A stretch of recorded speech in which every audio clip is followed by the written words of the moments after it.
количеством людей, имеющих оружие. Эти люди вне всякого правового поля. Эти люди не контролируются какими-либо органами. Безусловно, есть какая-то система централизации и отдачи приказов, организации и отдачи приказов, но когда по Крыму гуляет большое количество людей с оружием, мне интересен сам механизм, каким образом их будут, так сказать, вводить обратно в какие-то правовые рамки. То есть как будет урегулироваться ситуация после 16 марта. Есть доказательства того, что на этом заседании не было кворума 51 депутата, которые имели право открывать заседание. Также следует обратить особое внимание на то, что дату и место проведения, которые по закону должны были быть оглашены не меньше, чем за 2 дня до проведения заседания, их не оглашали. О проведении внеочередной сессии стало известно за 1 час до ее проведения. Теперь о заседании, которое проводилось с переносом сроков. Такое заседание состоялось опять-таки в закрытом режиме. Это противоречит законодательству, которое четко определяет набор вопросов, рассматриваемых без участия прессы и общественности. Вопросы о проведении референдума, порядках проведения, сроках проведения референдума. К таким вопросам, которые рассматриваются в закрытом режиме, естественно, не относятся. Поэтому уже само решение, не говоря о том, что оно не вписывается в рамки правового поля украинского законодательства, само это решение было принято с нарушением. Теперь еще очень коротко с юридической точки зрения о том положении, которое было разработано и всего несколько дней назад презентовано крымской общественности. Что вызывает серьезные опасения нашей организации, как людей, стоящих на защите прав избирателей. В первую очередь это ситуация с списком избирателей. Дело в том, что Центральная избирательная комиссия Украины закрыла свои реестры избирателей для пользования органами крымской власти. Эти реестры являлись наиболее точными данными о количестве избирателей.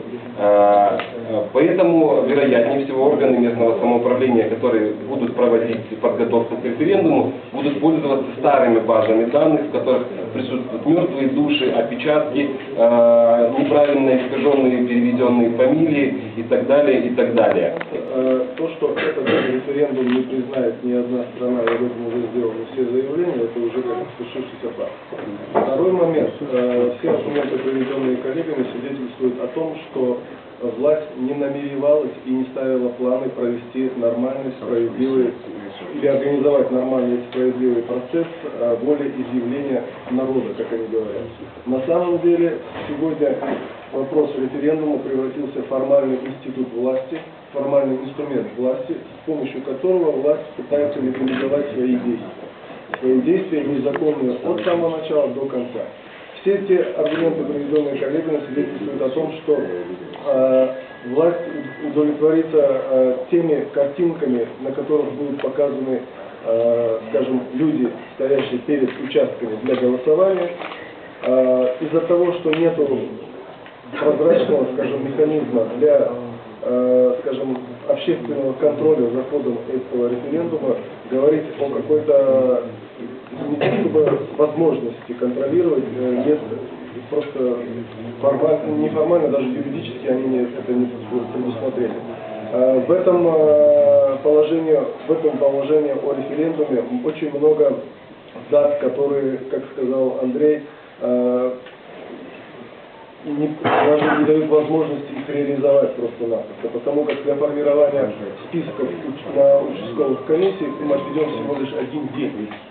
То есть эти списки у них должны быть готовы заранее, а если этих списков нет, то каким образом они будут его формировать? Или по факту присутствия людей.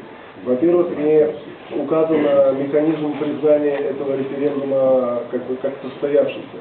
Нет ни одной цифры, в которой говорится о том, что будет считаться референдум состоявшимся, если в нем примут участие какое-то количество людей. Этих норм вообще нет. Как говорят крымские татары Айбек Кагиев и Ульмиумер, да?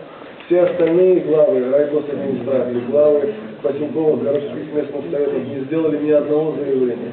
Не призвали общество ни к одному из скажем, ни к одной из форме как бы и не высказали свое отношение даже к тому, что происходит. Их молчаливое согласие сегодня дает возможность им легализовать их те неправомерные решения, которые они принимают.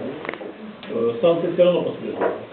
На самом деле, мне кажется, вот эта спешка заключается в том, что есть какие-то вещи, связанные не в зоне Крыма, которые нельзя тянуть длительное время.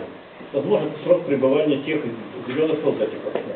Возможно, еще какие-то факторы не в пределах Крыма и Украины. Поэтому они торопятся. А во всем остальном я с вами согласен. То есть это желание побыстрее получить, ну, как бы псевдо, но легальный, как бы кажется, инструмент и сделать официальное заявление. Здесь в Украине нет закона о местных референдумах. Кроме того, вопросы территориальной целостности и вопросы изменения государственных границ – это компетенция исключительно Верховной Рады Украины.